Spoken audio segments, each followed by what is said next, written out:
La réserve du Masai Mara, au Kenya. L'un des lieux emblématiques de la vie sauvage, avec ses hôtes de toujours. Les herbivores en perpétuel mouvement et les carnassiers en embuscade.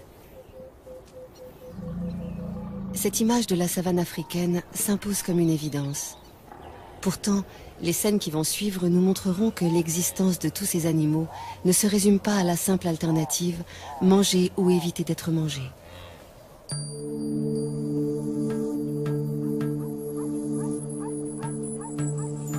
Le jour se lève sur le Masai Mara, une savane arbustive qui s'étend sur 1500 km², près de la frontière de la Tanzanie. La réserve doit sa renommée à l'impressionnante migration des gnous, qui fuient chaque année la sécheresse des plaines tanzaniennes. Au devant de la scène, une troupe de lions conduite par ce couple. Tout autour, les voisins qu'ils côtoient le plus fréquemment, zèbres, gnous, éléphants, impala, girafes.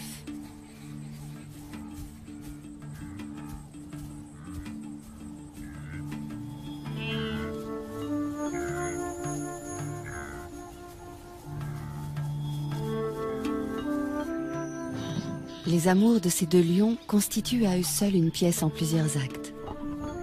Le mâle a tout pour lui. Une magnifique crinière, un port altier, des yeux de velours dont il dévore sa partenaire.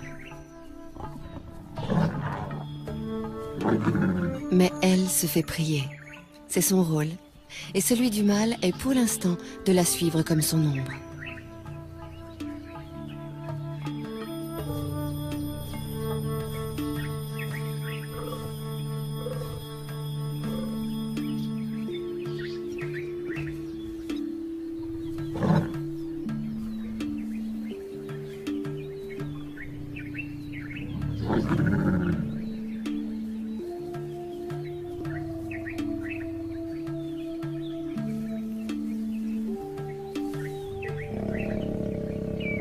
Les chaleurs de la lionne durent 4 à 6 jours, avec au moins 24 heures de prémices, approche prudente, présence assidue mais discrète. D'ici à ce qu'elle consente, le mâle devra faire preuve d'une patience héroïque.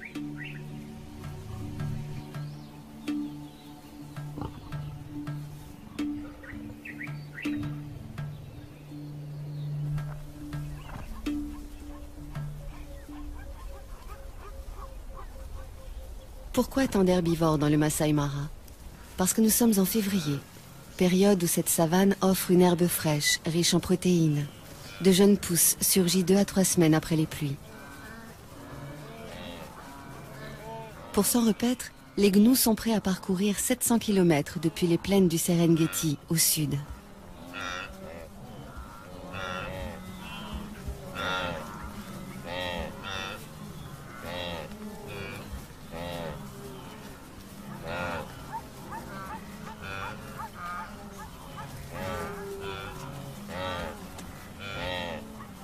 Les zèbres font le voyage eux aussi, en bonne compagnie avec les gnous.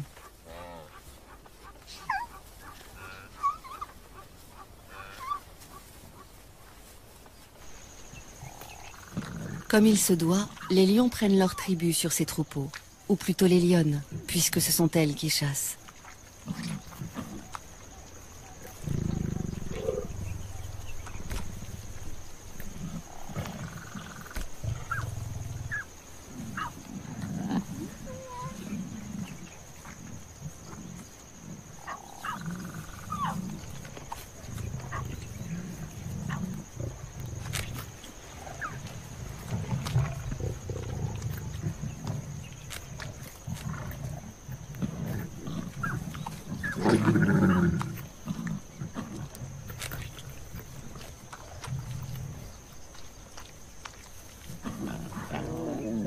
Entre les lionnes, il n'y a pas de préséance. Chacune dévore autant qu'elle peut. Les lionceaux, qui ont encore leurs dents de lait, ne peuvent pas mordre dans la chair comme les grands. Si on les a conviés au festin, c'est pour éviter de les laisser seuls, sans surveillance. Et aussi pour les familiariser avec l'odeur du sang, éveiller leur instinct de chasseur.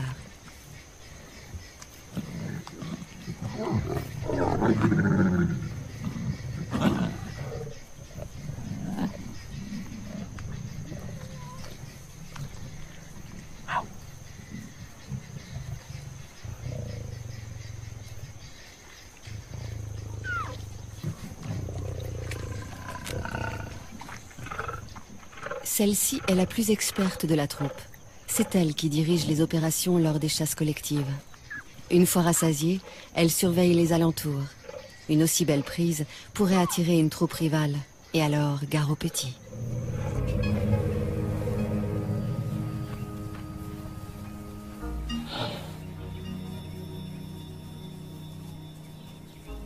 Marcher des jours, des semaines pour trouver les bonnes plantes, c'est le lot de tous les herbivores du Masai Mara. Les éléphants choisissent de se déplacer au petit matin pour éviter les grosses chaleurs. Quel ennui, ces longues traversées pour des adolescents toujours prêts à jouer.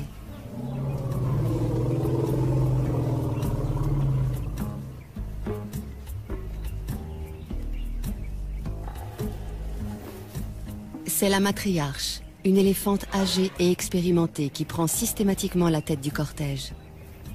Elle connaît par cœur tous les chemins à emprunter pour parvenir aux sites les plus abondants en nourriture. Elle tolère de loin en loin une récréation.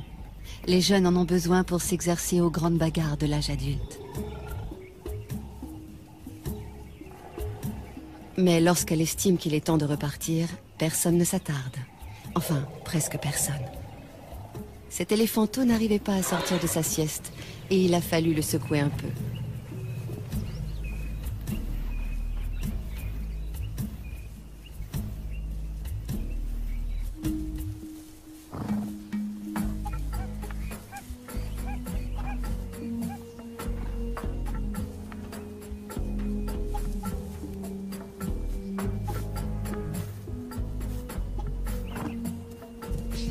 Un étalon pour plusieurs juments qui lui restent fidèles toute leur vie. Les petits harems que forment les zèbres de Burchell vivent plutôt harmonieusement, avec juste les querelles d'usage.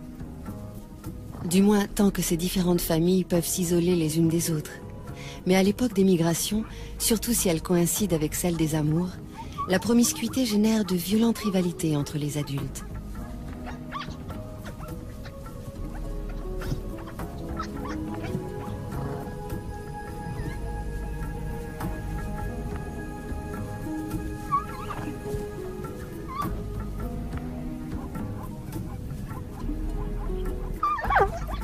Les poulains s'entraînent le plus tôt possible à ces joutes équestres, pour pouvoir défier un jour le chef d'un harem et échapper, le cas échéant, aux griffes ennemies.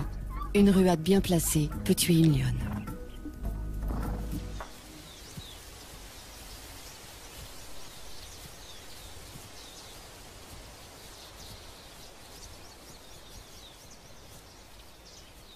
Quand on a la tête perchée à plus de 5 mètres du sol, on repère facilement les dangereux carnivores.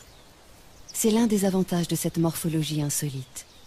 L'autre étant de pouvoir atteindre les sommets des arbres inaccessibles aux herbivores lambda.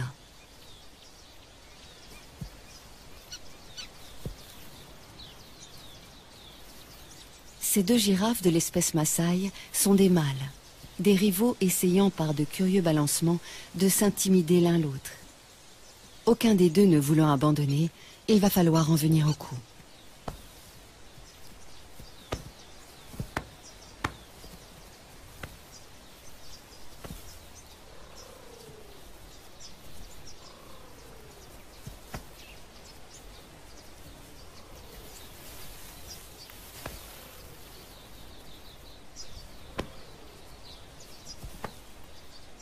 Dire qu'avec ces mêmes gestes, en plus lents et plus doux, un couple de girafes peut se faire la cour.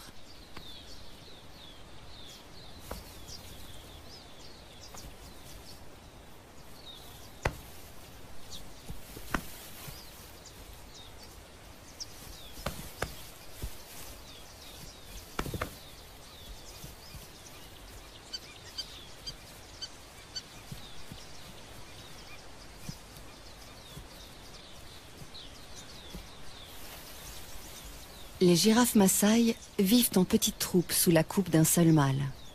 Le but de ces duels, aussi violents soient-ils, n'est pas de blesser l'adversaire, mais d'établir qui est le plus fort, qui pourra prétendre à la place de chef le jour venu.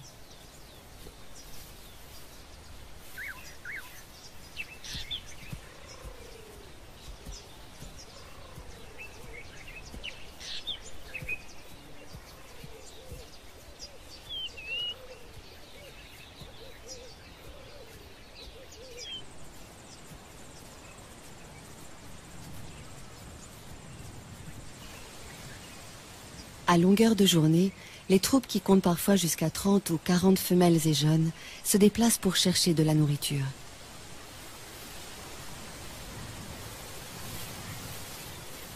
Leur plante préférée, l'acacia, qui à lui seul leur apporte toutes les vitamines voulues.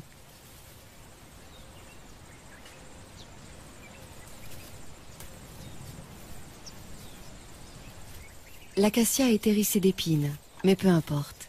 Les girafes ont la bouche totalement insensible et la langue assez souple pour détacher les feuilles sans s'égratigner.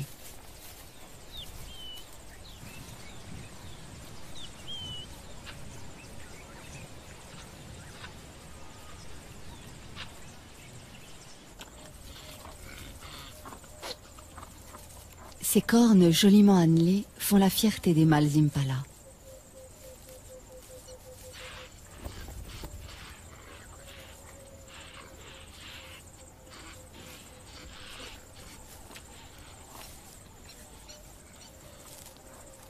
Elles peuvent mesurer jusqu'à 80 cm et ont un pouvoir de séduction qui ne laisse aucune femelle indifférente.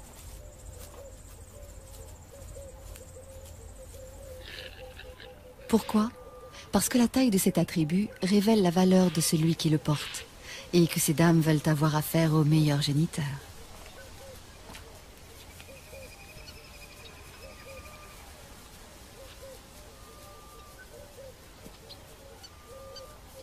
À la saison des amours, le mâle dominant s'approprie un vaste territoire.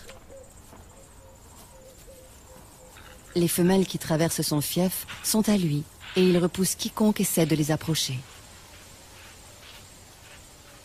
Une tâche exténuante, surtout que ces harems de 100 femelles ou plus attirent de nombreux prétendants fortement motivés.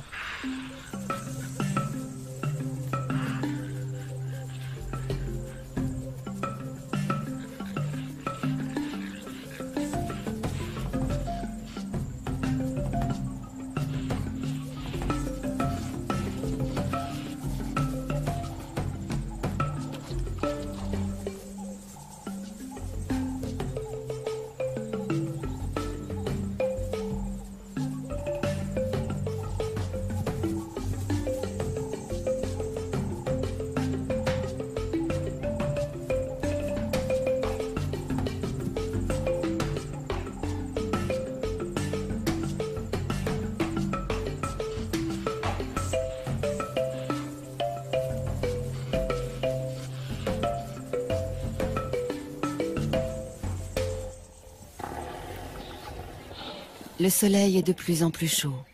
La matriarche a su conduire sa troupe près d'une zone ombragée où poussent les meilleures graminées de la saison. Ces moments de convivialité incitent à échanger.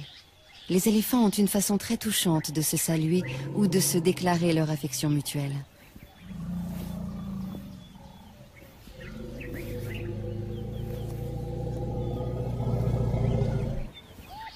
Quel extraordinaire outil que cette trompe! Plus de 100 000 muscles, une fonction préhensile, une souplesse très commode, et suffisamment sensible en plus de cela pour exprimer des sentiments.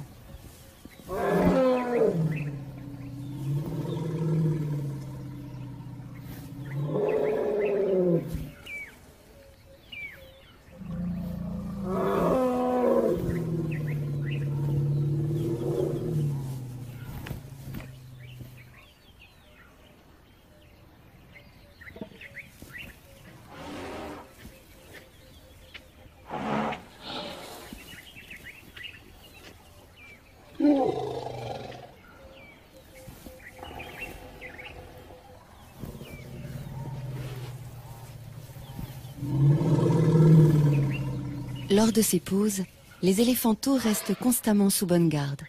Ceux qui ne sont pas encore en âge de brouter en profitent pour s'offrir une petite tétée. Ils y ont droit jusqu'à 3 ou 4 ans. L'autonomie commence bien plus tôt pour les petits impalas. Ils ne sont allaités que pendant 5 mois, après quoi ils doivent brouter comme les adultes et surtout être capables de suivre le mouvement du troupeau. Par contre, pour avoir un territoire à eux, les jeunes patienteront jusqu'à l'âge de 4 ans. Ce temps d'attente se passe au sein de la harde.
Une fille de la matriarche vient de mettre au monde son petit. Il est déjà debout, mais bien chancelant encore. Et pendant un assez long moment, la mère et l'éléphante restés pour l'assister vont l'encourager à tenir sur ses pattes pour aller téter.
C'est presque gagné. Qu'il tète goulûment et il aura trouvé la force de vivre. Il grandira entouré de sa mère et de ses auxiliaires d'éducation. Tante, marraine, grande sœur.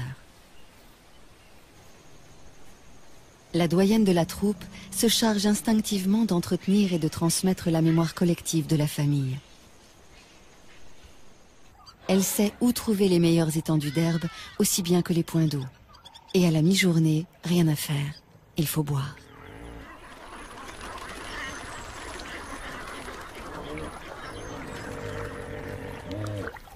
Ce ne sont pas 3 hippopotames somnolents qui vont les empêcher de se désaltérer.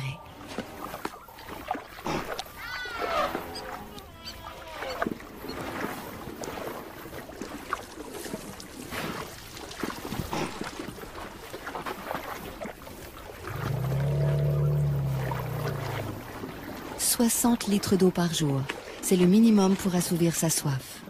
Et dans l'eau de marigots comme celui-ci, il y a également des sels minéraux que les éléphants ne trouvent nulle part ailleurs.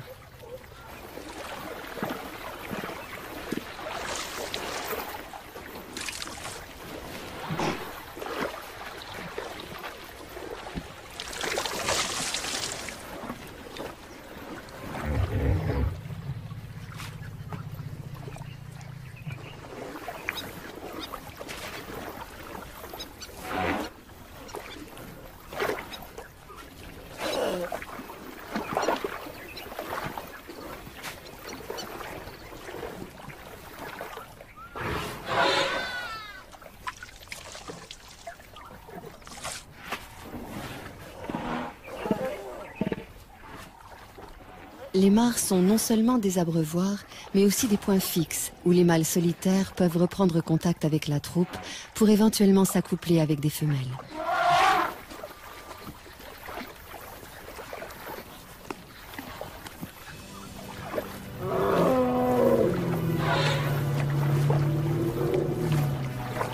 Cette mare ne leur a servi qu'à se désaltérer. Avec toutes ces lentilles, elle ne se prête pas tellement au bain.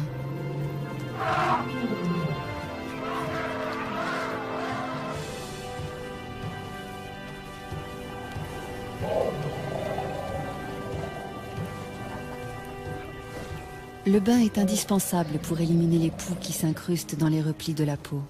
Bain classique dans l'eau, bain debout, tout aussi radical pour asphyxier les parasites, ou encore une douche de gadou.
s'asperger de poussière.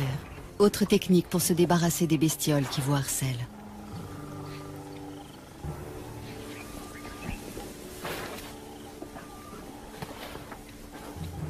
Pour les soins d'hygiène, les buffles s'en remettent à un nettoyeur professionnel, le pique-bœuf, ravi de trouver de la nourriture à si bon compte.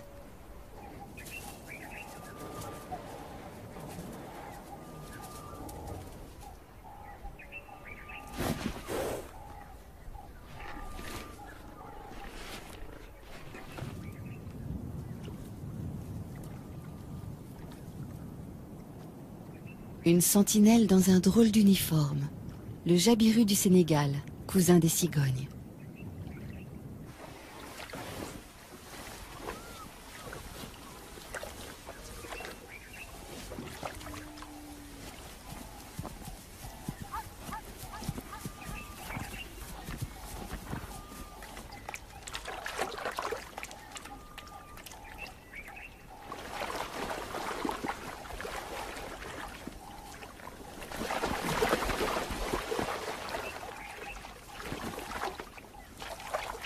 Trouver de quoi boire est une obsession quotidienne pour toutes les espèces de la savane.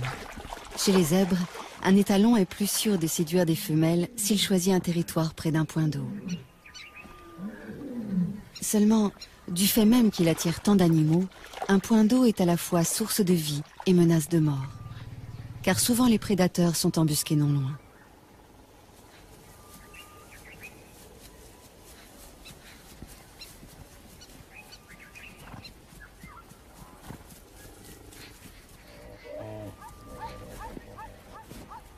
Se rassembler, faire bloc, c'est la meilleure des défenses.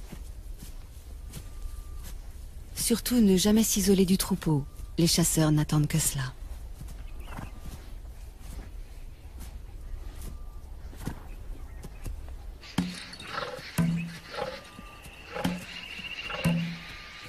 Pour une fois, les zèbres se sont affolés inutilement. Les lions venaient juste se désaltérer. La proie qui s'agite tout près, c'est le hasard qui vient de la mettre à leur merci.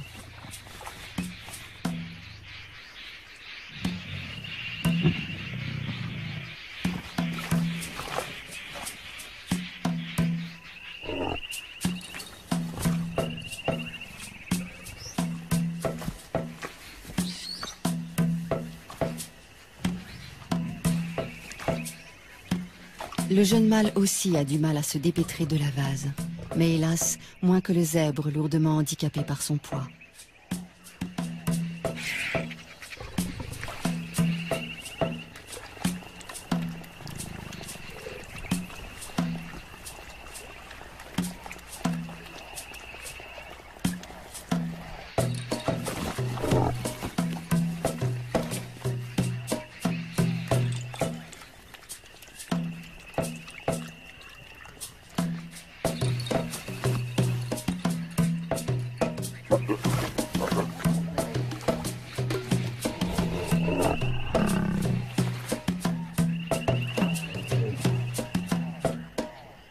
Il aurait besoin d'aide pour la mise à mort, mais les autres semblent hésiter à s'engager dans le bourbier.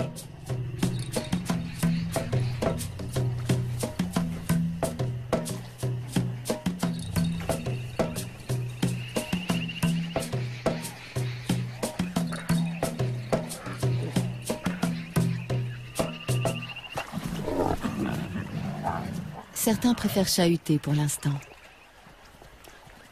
Il ne leur reste plus beaucoup de temps pour ces jeux insouciants. À 3 ans, ils seront expulsés de la troupe, priés de se débrouiller seuls et de trouver ailleurs un groupe de femelles à séduire.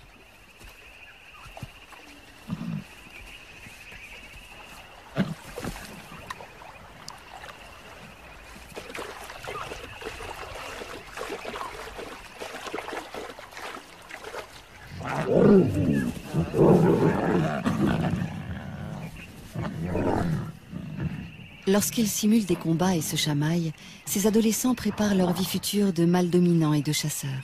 Ces entraînements développent la force physique et la réactivité.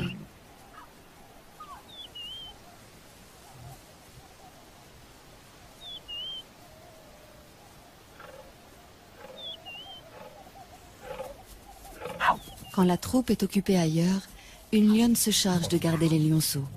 C'est une des règles de leur système communautaire, ne jamais laisser un petit seul.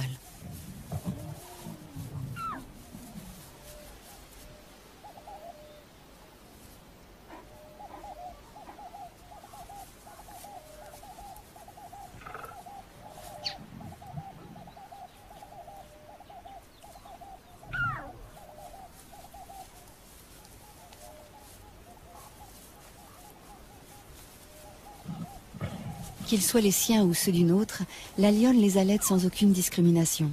Chaque femelle de la tribu est à la fois mère, nourrice et marraine. Pourquoi faut-il éviter à tout prix de laisser les lionceaux livrés à eux-mêmes? Par crainte des hyènes, qui peuvent rôder dans la savane, mais aussi à cause des lions eux-mêmes.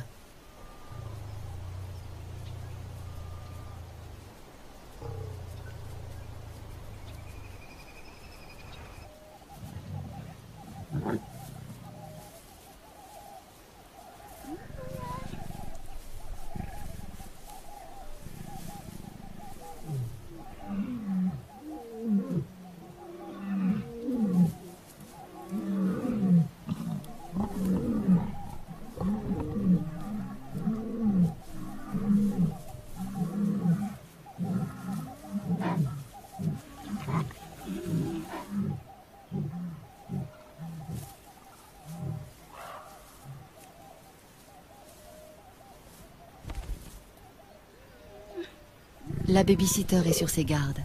Elle sait bien que les jeunes mâles célibataires qui errent en quête d'une troupe à conquérir sont parfois affamés, hargneux, donc dangereux.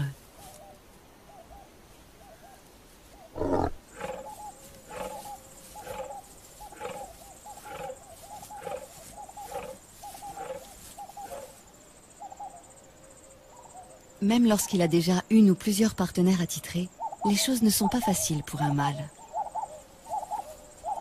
Le nôtre en est toujours aux manœuvres d'approche.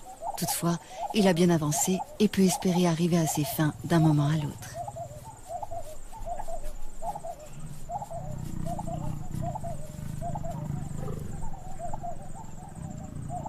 Le premier des quelques 200 accouplements qui auront lieu pendant leur idylle. Désormais, il y en aura un tous les quarts d'heure environ.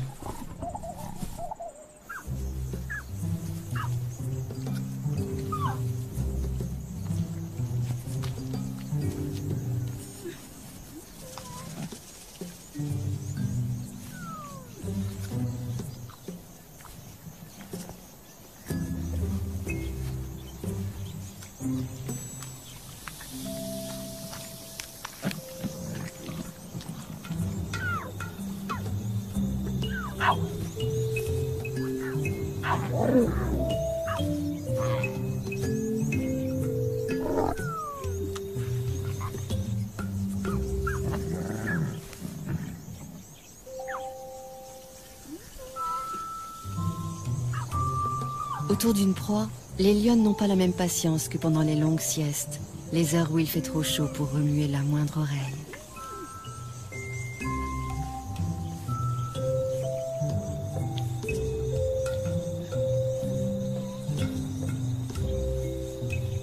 Encore que pour les lionceaux, les siestes se transforment immanquablement en bagarres sans fin.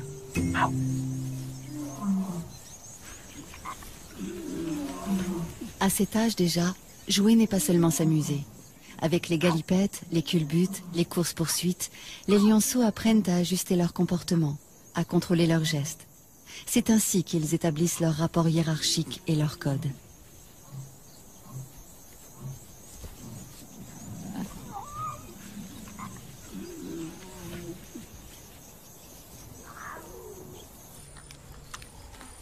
Une carcasse de seconde main, celle d'un gnou à demi dévoré déjà par une tablée de lions. Les éboueurs de la savane ont pris leur place. Une fois abandonnée, une charogne est à tout le monde. Les chacals n'ont pas plus de droit sur elle que n'en ont les marabouts.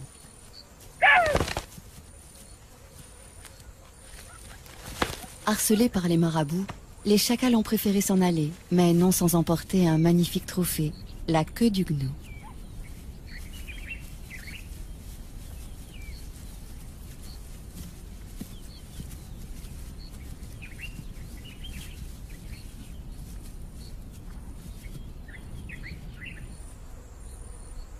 L'un d'eux a eu finalement des regrets. Pourquoi avoir délaissé une si belle proie? La mémoire ne tarde pas à lui revenir.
C'est bien beau de jouer, mais ça ne remplit pas l'estomac.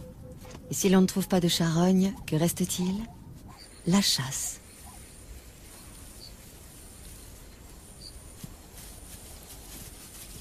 Les topis, comme les gnous, savent utiliser cornes et sabots quand il s'agit de défendre leurs petits.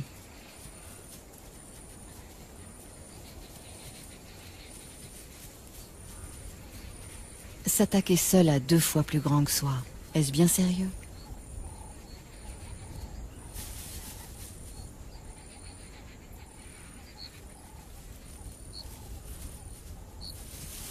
Il faudrait, c'est évident, s'y mettre à plusieurs, mais où sont les renforts?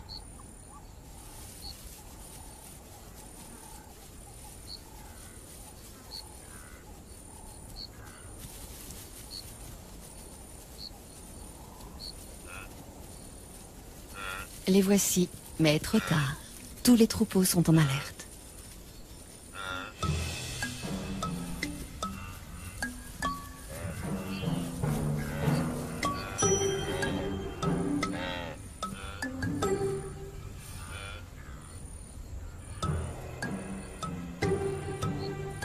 Des gnous, on connaît surtout les immenses cortèges marchant vers leur terre promise.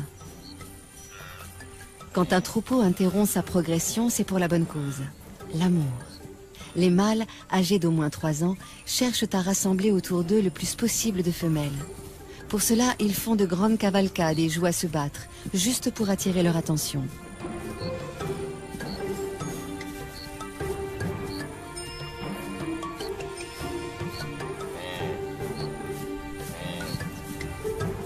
La frénésie et la nervosité des gnous les poussent parfois à des comportements étranges, comme dans la scène qui va suivre. Un bébé de quelques heures à peine, rudoyé par plusieurs adultes.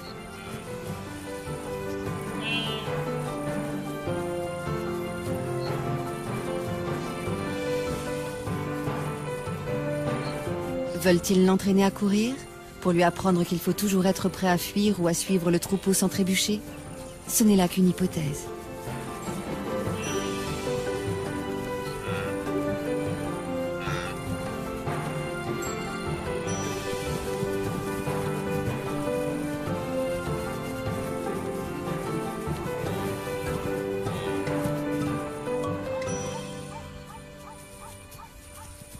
D'instinct, le petit gnou suit sa mère comme son ombre. S'éloigner d'elle, surtout quand le troupeau se met en marche, c'est risquer de la perdre. Et mourir à coup sûr car aucune autre ne la remplacera. Une mère gnou n'accepte jamais de nourrir un autre petit que le sien.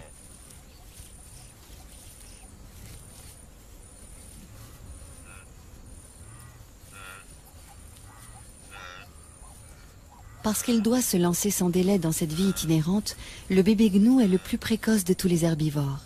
Il est debout et en état de marcher 10 minutes après sa naissance. Ensuite, il n'a plus qu'à suivre le grand mouvement collectif qui lui fera parcourir, s'il résiste à tous les aléas, des dizaines de milliers de kilomètres par an.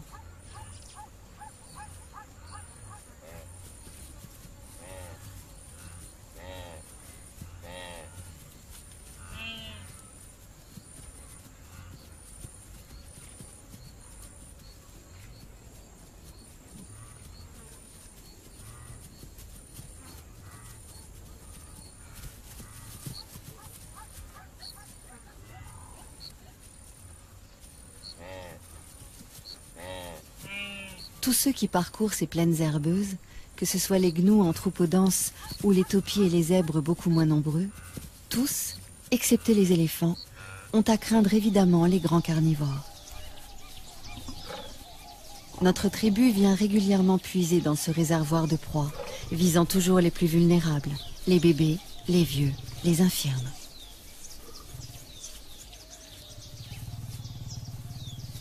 Sans doute les lionnes ont-elles fait bonne chère il y a peu, car la chasse n'est pas à l'ordre du jour. L'humeur est plutôt câline et espiègle.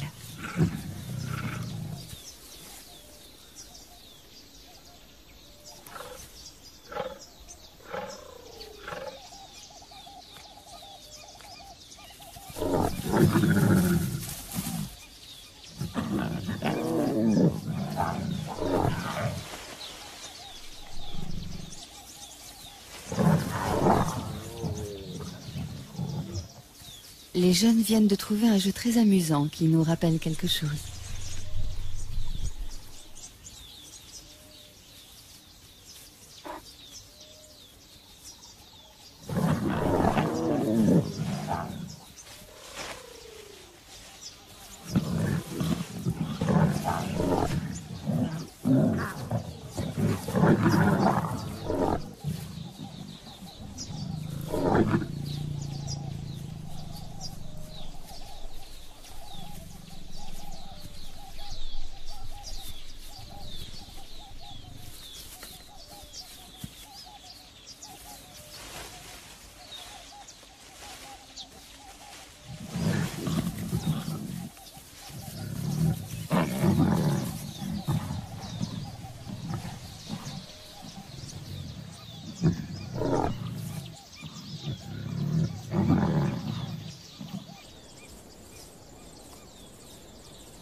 Troisième acte dans le parcours amoureux de nos deux héros. Roméo vient réclamer ou proposer une énième copulation.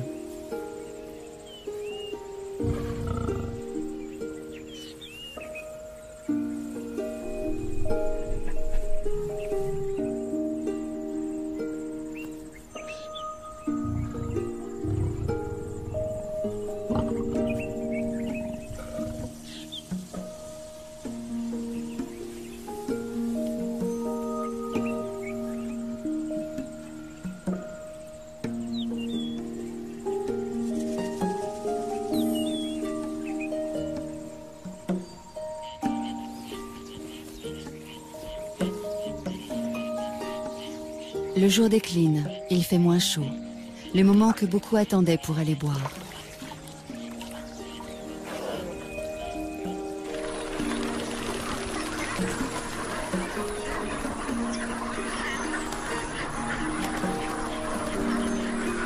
Autour de la mare des lions, tout semble palpiter au ralenti, comme si la fatigue de la journée se faisait sentir chez toutes les espèces.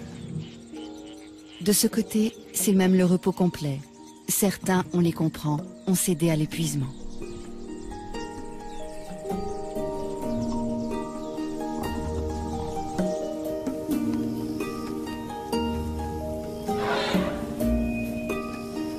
La nuit va bientôt tomber sur le Masai Mara où évoluent jour après jour les éternels nomades, les chasseurs chevronnés et tant d'autres animaux. Au rythme des saisons, la lutte de chacun pour sa survie maintient ce juste équilibre dont la nature africaine a le secret.